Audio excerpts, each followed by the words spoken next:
नमस्कार दोस्तों, मैं विकास सिंह आपका रेडिक्स वेब एजुकेशन पे हार्दिक स्वागत करता हूं। और आज संख्या पद्धति की 24वीं क्लास है और हम लोग देखने चल रहे हैं सबसे इंपॉर्टेंट और सबसे बेहतरीन topic, count of zeros at the end of the multiplication, यानी गुणनफल के अंत में शून्य की संख्या ज्ञात करना। जो पिछली क्लास हम लोगों ने देखी थी सक्सेसिव डिवीजन की, वो सारा कंसेप्ट उठ के यहाँ पे आएगा और वो सारी चीजें यहाँ पे इस्तेमाल होंगी जो हम लोगों ने पिछले कंसेप्ट में देख रखा था। तो छोटे से छोटा एग्जाम और बड़े से बड़ा एग्जाम, चाहे वो आप एसएससी सीजीएल मेंस की बात करें, चाहे सीडीएस की बात करें, चाहे आप किसी भी छोटे लेवल के एग्जाम की बात कर लें, हर तरह के एग्जाम में इस तरह के प्रश्न पूछे जाते हैं और घुमा के काफी अच्छे तरीके से पूछे जाते हैं। तो चलिए कंसेप्ट वाइज इनको डिस्कस करेंगे, देखते हैं क्या है।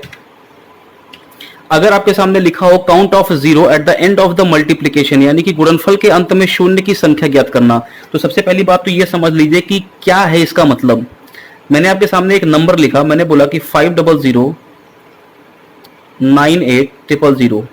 अब आपसे अगर मैं ये पूछूं कि बताइए इसमें टोटल जीरोस कितने हैं, तो आप बोलेंगे कि टोटल जीरोस हैं 5।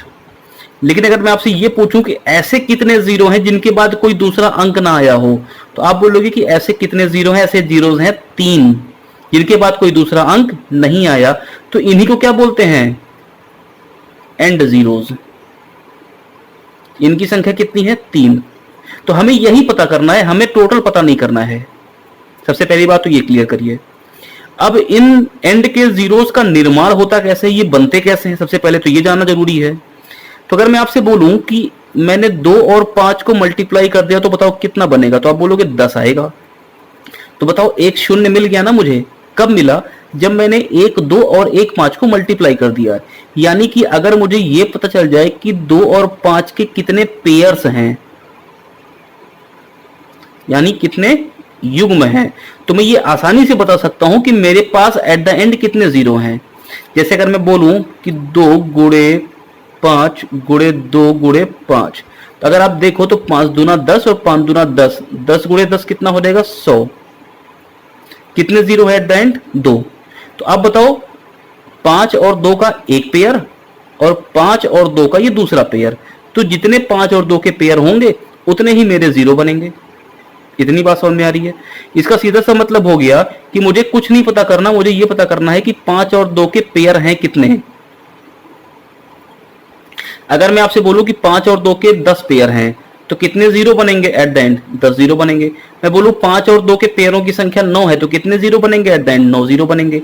यानी कुल मिला के मुझे ये पता करना है कि 5 और 2 की संख्या कितनी है। अब चलिए जरा मैं आपसे एक क्वेश्चन अगर पूछूं कि भाई मेरे पास जो 2 की संख्या है वो है 8, और अगर मैं आपसे पूछूं कि 5 की संख्या कितनी है, तो मैंने मान लो बोल दिया कि ये है 6। तो आप मुझे ये बताओ 2 और 5 के पेयर बनेंगे कितने।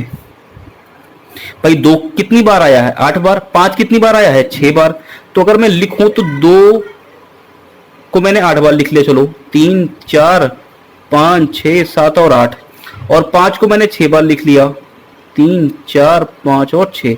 अब बताओ कितने पेयर बनेंगे। पहला पेयर ये हो गया, दूसरा पेयर ये हो गया, तीसरा पेयर ये हो गया, चौथा पेयर हो गया, पांचवा पेयर हो गया और ये छठा पेयर हो गया। यानी इन 2 की जरूरत नहीं है मुझे। तो आप मुझे बताओ पेयर की संख्या किस पे डिपेंड कर रही है। जिनकी संख्या कम है तो 5 कितनी बार था, 6 बार, और 2 कितनी बार था, 8 बार। तो भाई कम कितना है, 6 कम है। इसका मतलब कि मेरे जो पेयर्स होंगे वो कितने होंगे, 6 होंगे। तो अगर 6 पेयर हैं तो शून्य कितने बनेंगे, 6 शून्य बनेंगे। अगर मैं आपसे एक क्वेश्चन ये पूछूं कि भैया ये बताओ जो 2 की संख्या है वो है 12, 2 कितनी बार आया है, 12 बार। फिर मैं आपसे बोलूं कि 5 कितनी बार आया, मैं बोलूं कि 4 बार आया है। अब बताओ कितने जीरो बनेंगे, तो आप डायरेक्ट बोलोगे कितने जीरो बनेंगे, 4। क्यों, क्योंकि 5 की संख्या 4 बार आई है जो कि कम है। आप ऐसे समझो, किसी शादी की बात अगर मैं करूं तो शादी में 12 दूल्हे हैं और जो दुल्हन है वो कितनी है, 4 हैं। अब बताओ शादियां कितनों की हो पाएंगी, सीधी सी बात है 4 की हो पाएंगी। और बहुपत्नी और बहुपति टाइप का कोई कंसेप्ट यहाँ पे नहीं चलेगा। तो जिनकी संख्या कम है उस पर डिपेंड करेगा कि कितने पेयर बनेंगे। तो मैं बोलूं कि 10 दूल्हे 9 दुल्हन, तो बोलोगे कि 9 पेयर बनेंगे। मैं बोलूंगा 12 दूल्हे 18 दुल्हन, तो बोलोगे कि 12 पेयर बनेंगे। जिनकी संख्या कम होगी उतने पेयर बनेंगे। मैं बोलूं कि 2 की संख्या है मेरे पास 12 और 5 की संख्या मेरे पास है 19, तो बताओ कितने पेयर बनेंगे? बोलोगे 12 पेयर बनेंगे। जिनकी भी संख्या कम होगी उतने पेयर बनेंगे। बट अगर मैं लगातार संख्याओं की बात करूं, जैसे मान लो मैंने बोला 1 2 3 4 5 6 7 8 9 और 10, मैं 2 की काउंटिंग करने चल रहा हूं, फिर मैं 5 की काउंटिंग करूंगा। तो जरा समझना, अगर मैं 2 की काउंटिंग की बात करूं तो मैं जरा ब्लू से इसको लिख रहा हूं, समझना इस चीज को। बताओ 2 क्या किसी विषम संख्या में होगा? यहां पे 2 की संख्या कितनी होगी? कोई 2 नहीं होगा। यहां पे 2 कितनी बार है? एक बार। यहां पे 2 एक बार भी नहीं। यहां पे 2 कितनी बार है? 2 बार, क्योंकि 4 को मैं क्या लिखूंगा? 2 गुणे 2, या 2 का स्क्वायर लिख सकता हूं, ऐसे लिख सकता हूं ना। तो 2 कितनी बार है? एक बार, 2 बार। 5 में 2 नहीं है। 6 में 2, अब ऐसा ना बोल देना कि 2 गुणे 3 अगर लिख दूं तो 6 बन जाएगा। तो 2 कितनी बार है? 3 बार। 2 एक ही बार लिखा है, देखो। तो 5 6 में 2 कितनी आएगा? एक बार। 7 में 2 नहीं होगा। 8 में 2 कितना होगा? 3 होगा, क्योंकि 8 को मैं क्या लिखूंगा? 2 गुणे 2 गुणे 2, 3 बार 2 लिखा हुआ है। 9 में 2 होगा नहीं, और 10 में 2 कितना होगा? एक बार। क्यों? क्योंकि मैं लिखूंगा 2 गुणे 5, तो 2 कितनी बार लिखा? एक ही बार तो लिखा है। तो आओ जरा 2 की काउंटिंग करें। देखो 1 2 1 3 1 4 3 7 और 1 8, यानी अगर मैं 2 की संख्या की बात करूं तो 2 की संख्या कितनी है? 8 है। चलो अब मैं बात करता हूं जरा 5 की। 5 कितनी कितनी बार आया है? तो जरा बताओ 5 कहां पे होगा? एक बार तो 5 यहां पे आया होगा, और 10 में एक बार 5 आया होगा, और तो कहीं 5 नहीं होगा। यानी 5 की संख्या कितनी है भाई मेरे? 2। अब बताओ 8 दूल्हे खड़े हैं सच के, और 5 दुल्हन मेकअप करके तैयार हैं, तो अब बताओ शादियां कितनों की होगी? सीधी सी बात है 2 की होंगी ना। इसका सीधा सा मतलब जरा ये समझो कि अगर मैं लगातार संख्याओं की बात करूं तो लगातार संख्याओं में 2 हमेशा दूसरी बार आ जाएगा, लेकिन 5 पांचवी बार आएगा। इसका मतलब 2 की संख्या हमेशा ज्यादा होगी और 5 की संख्या हमेशा क्या होगी? कम होगी। इसका सीधा सा मतलब अगर मुझे संख्याएं लगातार दे रखी हैं तो उसमें मुझे 2 को काउंट करके टाइम वेस्ट करने की जरूरत नहीं है, क्योंकि मुझे इतना पता है कि ये आवारा है और ये हमेशा आएगा ही आएगा, इसकी संख्या हमेशा ज्यादा होगी। लेकिन ये जो भाई साहब है ना, ये जमींदार हैं, ये इनकी संख्या क्या होगी? कम होगी। यानी सब कुछ किस पर डिपेंड करेगा? 5 पर डिपेंड करेगा। यानी अगर मैं किसी तरह से 5 की संख्या निकाल लूं तो मैं ये पता कर सकता हूं कि 2 इतने तो होंगे ही होंगे। मैं लगातार संख्याओं की बात कर रहा हूं।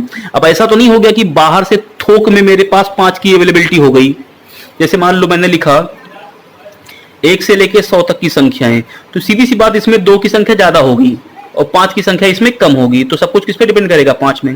लेकिन मैंने इसे लिखा, जैसे मान लो मैंने लिखा कि 1 से 100 तक की संख्याएं हैं और साथ में मल्टीप्लाई हो रहा है 5 की पावर 199। अब बताओ 5 199 बार यहां भी है और 5 यहां भी होगा, तो मतलब 5 की संख्या ज्यादा हो सकती है। तब वहां पे मुझे काउंटिंग करने की आवश्यकता पड़ेगी। ये सारी चीजें आपको क्वेश्चन से क्लियर होंगी। चलिए मैं जरा क्वेश्चन दिखाता हूं पहले आपको। तो इतना तो समझ में आ गया कि 2 की संख्या पता करेंगे और 5 की संख्या पता करेंगे। पता कैसे करेंगे इसको भी जरा समझो। पता करेंगे इन भाई साहब की मदद से।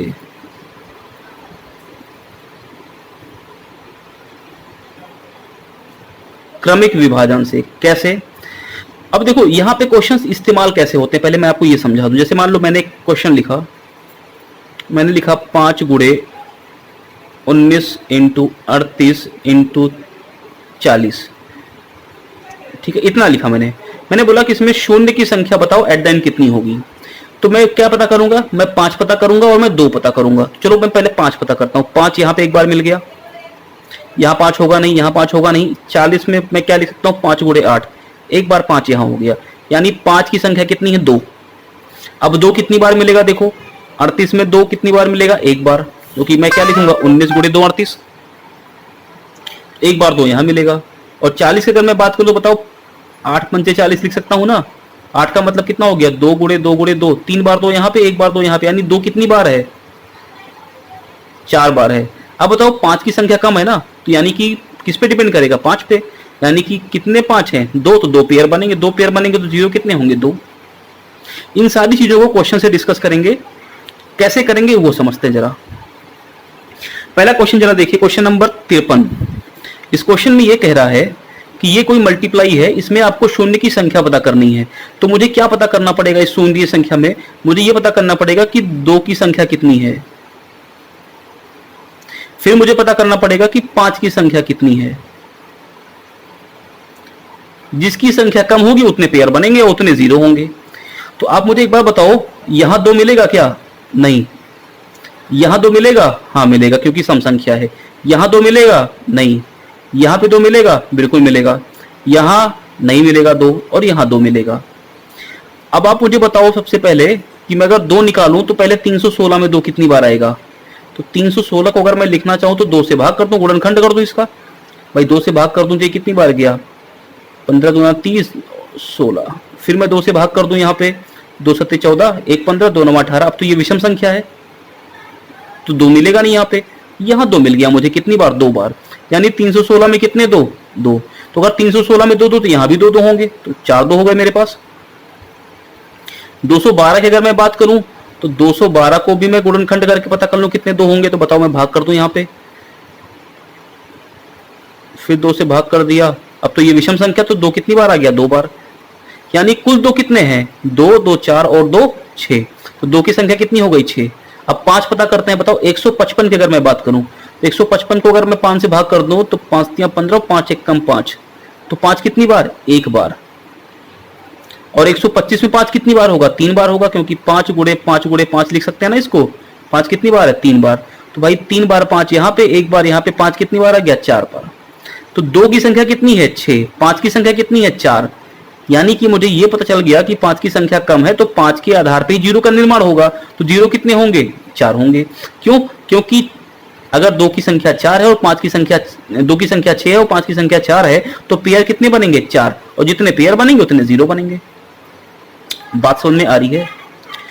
चलिए अगले क्वेश्चन को देखिए। कह रहा है 1 2 3 4 से लेकर कहां तक? 1000 तक की संख्याओं के गुणनफल के अंत में दाईं ओर शून्य की संख्या कितनी होगी? अभी तक तो बहुत सही था पहले वाले क्वेश्चन में कि हम डायरेक्टली पता कर लेते थे, लेकिन अब देखो ये क्या है, ऐसे कहां तक मल्टीप्लाई किया गया है? 1000 तक। तब आप मुझे एक बार बताओ, क्या मैं इस चीज को फैक्टोरियल 1000 नहीं लिख सकता? 1 से लेकर n तक की जो भी संख्याएं होती हैं उनको मल्टीप्लाई करते हैं, उनको फैक्टोरियल लिखते हैं, बस काम खत्म। यही समझो जरा। मेरे पास कोई भी अगर संख्या फैक्टोरियल इनकी फॉर्म में है तो मैं क्या करूंगा? इस n को क्या करूंगा? n को सक्सेसिव डिवाइड करूंगा।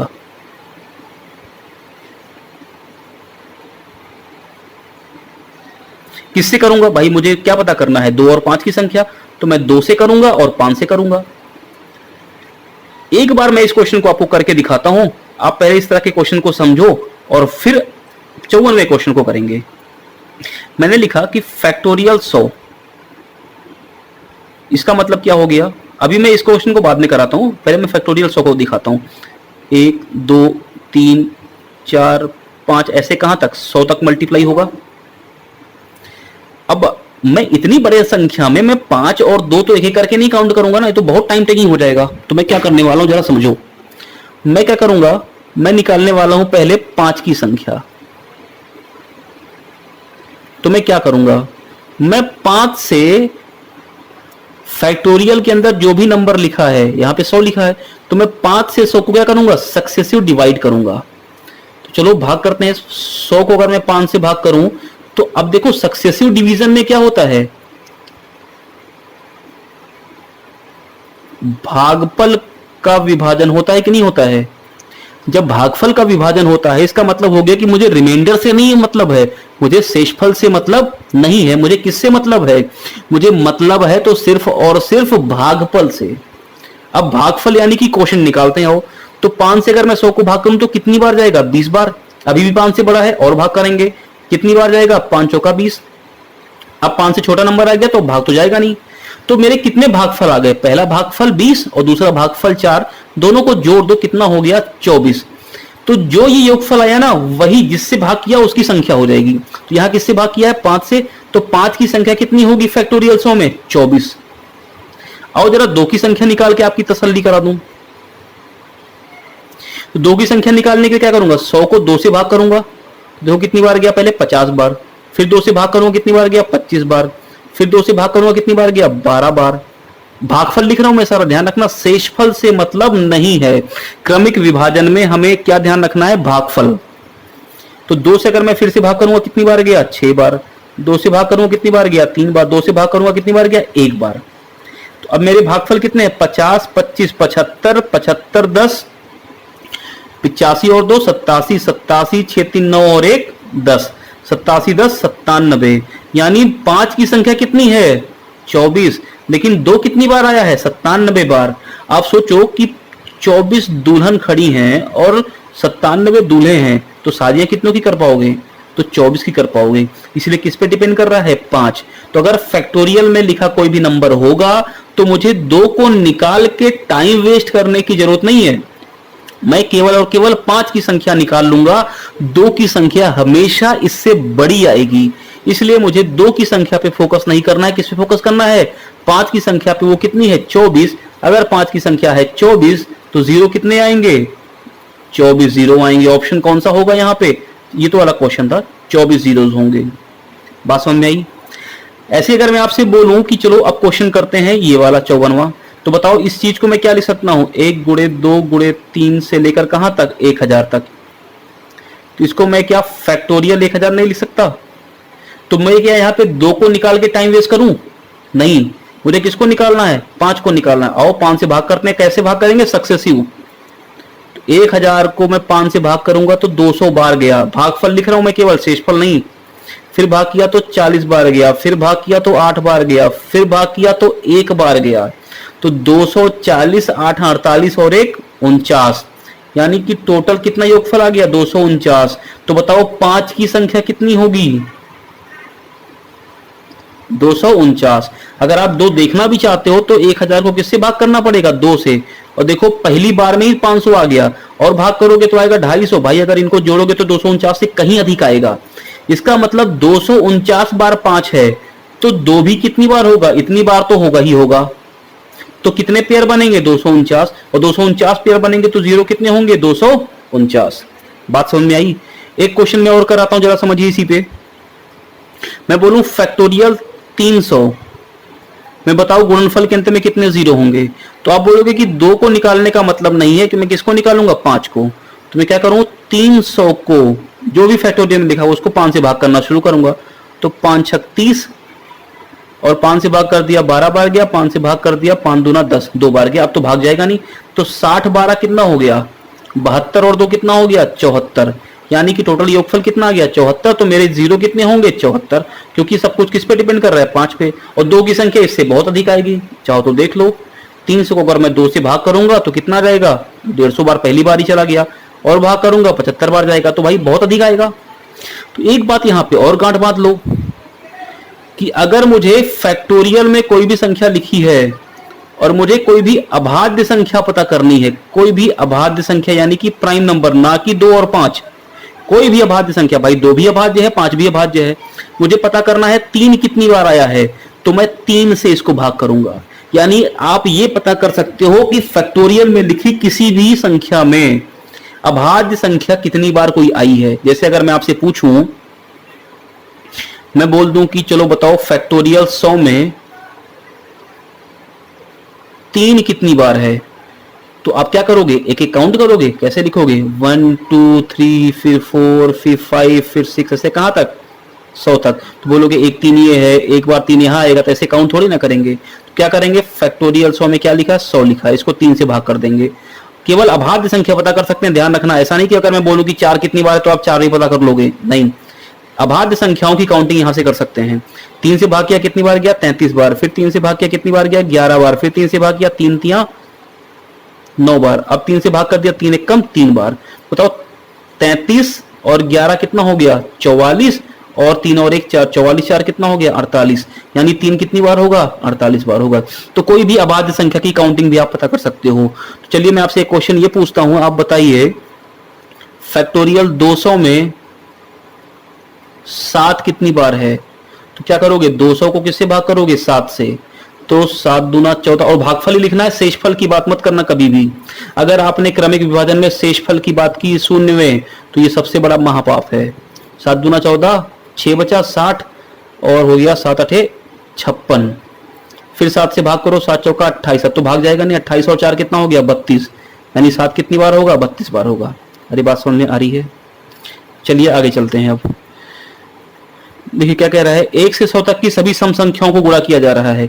अब जरा समझो, 1 से लेकर अगर सभी सम संख्याओं की बात करें 100 तक की, तो पहली सम संख्या 2, फिर 4, फिर 6, फिर 8, फिर 10, उसके बाद आएगा 12, फिर आएगा 14, फिर आएगा 16, ऐसे ही तो आएगा ना। तो अब बताओ क्या कभी 5 आएगा इसमें? नहीं, क्योंकि सम है। 15 आएगा? नहीं। 25 आएगा क्या? नहीं आएगा। यानी क्या क्या आएगा जिसमें 0 बन सकता है? तो बोलोगे केवल 10 आएगा, 20 आएगा, 30 आएगा, 40 आएगा, ऐसे कहां तक आएगा? ऐसे 100 तक आएगा ना।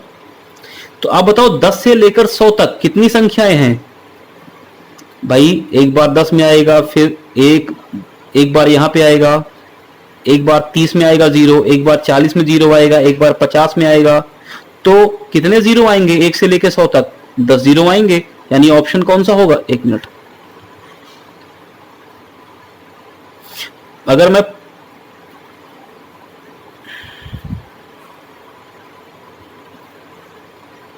तो 2 में आएगा 4, 6, 8, 10, फिर आएगा 12, फिर आएगा 14, फिर आएगा 16, फिर आएगा 18, फिर आएगा 20, ऐसे कहां तक? 100 तक। जरा देखो 1 मिनट, मैं बोलूं 10 में कितनी बार आएगा? 1 बार। 20 में कितनी बार आएगा? 1 बार। 30 में कितनी बार आएगा? 1 बार। 40 में कितनी बार आएगा? 1 बार। 50 में कितनी बार आएगा? अभी बताता हूं। 60 में कितनी बार आएगा? 1 बार। 70 में कितनी बार आएगा? 1 बार। 80 में कितनी बार आएगा? 1 बार। 90 में कितनी बार आएगा? 1 बार। और 100 में कितनी बार आएगा ये भी बताता हूं। 50 को मैं क्या लिखूंगा? 25 गुणे 2। तो 25 में 5 कितनी बार है? 2 बार है। तो यहाँ कितने 2 आएंगे? कितने 0 आएंगे? 2 आएंगे। ऐसे 100 को अगर मैं क्या दिखूं, यहाँ पे खुद ही दिख रहा है 2। इस बात को जरा ध्यान रखना आप। तो 4, 4 8, 2 10 और 2 12, यानी टोटल नंबर ऑफ जीरोस कितने बनेंगे? 12 बनेंगे। अच्छा क्वेश्चन है, एक बार आप इसको फिर से ट्राई करो, और अगर आपसे सॉल्व हो जाता है तो ठीक है, मैंने आपको थोड़ी हिंट दे दी है। नहीं होता है तो इसको हम लोग अगले भी सेशन में डिस्कस करेंगे, क्योंकि अब अगले सेशन में मैं आपको इन्हीं के क्वेश्चंस कराऊंगा। 1 से 100 तक की सभी विषम संख्याओं को गुणा करने पे कितने 0 आएंगे? अब मुझे ये बताओ 0 बनता कैसे है? 2 और 5 से। 5 तो चलो मुझे विषम में मिल जाएगा, लेकिन क्या मुझे किसी विषम संख्या में 2 मिलेगा? नहीं। जो भाई दुइये नहीं है भाई, अब बताओ दूल्हे सच के खड़े हैं लेकिन दुल्हने नहीं है, शादी किसकी होगी? नहीं होगी ना। इसका मतलब आंसर कितना हो जाएगा? 0। फैक्टोरियल 200 में शून्य की गणना करें तो 200 को मैं क्या करूंगा? 5 से भाग करूंगा। 5 से भाग करूंगा तो कितनी बार गया? 40 बार। फिर 5 से भाग करूंगा कितनी बार गया? 8 बार। फिर 5 से भाग करूंगा 5 एक कम 5 बार। तो 40 8 48 और 1 49 बार। बात समझ में आ रही है? अगला क्वेश्चन देखिए, फैक्टोरियल 25 में शून्य की गणना करें। फैक्टोरियल 25 की अगर मैं बात करूं तो 5 को किससे भाग करूंगा? 5 से। कितनी बार जाएगा? 5 बार। फिर 5 से भाग कर देंगे कितनी बार जाएगा? 1 बार। तो 5 और 1 6, यानी 5 की गणना कितनी होगी? 6 बार होगी। तो 2 की गणना इससे ज्यादा ही होगी, यानी कि 5 कितनी बार आएगा? 6 बार। तो 0 कितने आएंगे? 6। बात समझ में आ रही है? अब ये क्वेश्चन कह रहा है कि अंत में गुणनफल के शून्य की गणना करो। आप मुझे बताओ 250 फैक्टोरियल की अगर मैं बात करूं तो फैक्टोरियल 250 में मैं कोई भी संख्या अगर ले लूं, बड़ी सी संख्या ये खोल के, लास्ट में बहुत सारे 0 भी आएंगे इस तरह से, लेकिन इसमें क्या जुड़ रहा है? 55 जुड़ रहा है। अगर 55 जोड़ दूं तो भाई बताओ मुझे कि लास्ट में अगर 55 जुड़ेगा तो कोई भी संख्या होगी, बहुत 0 भी होंगे, लेकिन लास्ट में तो 55 आएगा ना। अब तो लास्ट में कोई 0 बचा नहीं। अब जब लास्ट में कोई 0 नहीं बचा तो काउंटिंग में 0 की संख्या कितनी हो जाएगी? 0। यानी मेरा आंसर कितना हो जाएगा? 0। 55 का स्क्वायर, 55 का कोई भी स्क्वायर करोगे, 55 एक विषम संख्या है। विषम संख्या में कभी भी शून्य होगा? नहीं होगा। इसका मतलब आंसर कौन सा हो जाएगा? 0। तो चलिए कंसेप्ट को जरा डिस्कस करिए, आप एक बार इसको रिवाइज भी करिए। अगले सेशन में मैं इसी पे क्वेश्चंस लेकर आऊंगा और इसको आपको डिस्कस भी कराऊंगा। तो आज के लिए इतना ही रखते हैं। बहुत बहुत धन्यवाद।